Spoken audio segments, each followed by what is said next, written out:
Достар, баршаңызға сәлем. Бүгін сіздермен құрманың пайдасы туралы сөйлесетін боламыз. Видеоны көрмес бұрын маған подписка жасап, лайк қоюды ұмытпаңыздар. Құрманың сіз білмейтін 10 пайдасы. Құрамында калий мөлшері өте көп. Ол жүректің қалыпты жұмыс істеуіне пайдалы. Бауырды токсиндерден тазалауға көмектеседі. Аш қарынға желінсе, ішекті, бауырдағы құрттарды өлтіреді.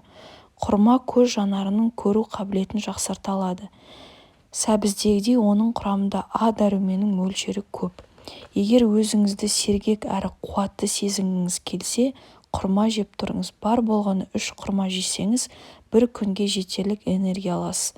Шаш сынғыш, тері құрғаса, әжім ерте пайда болса, құрма жеу қажет. Оның косметикалық маскалар құрамында қосуға болады, себебі құрмада йодтың мөлшері көп. Құрманың құрамында танин көп болғандықтан дене жарақаттары тез жазылады. Адамды арықтауға көмектеседі. Құрамында А, Е, Б дәрумендеріне де бай. Алмадағы темірдің 2 есесі құрмада табылады. Сол себепті қан аз болған кісіге көп жеуге кеңес беріледі. Жаңа босанған ана үшін таптырмас жеміс, өйткені ана сүтін көбейтеді. Құрма қан құрамындағы холестерин деңгейін төмендетеді.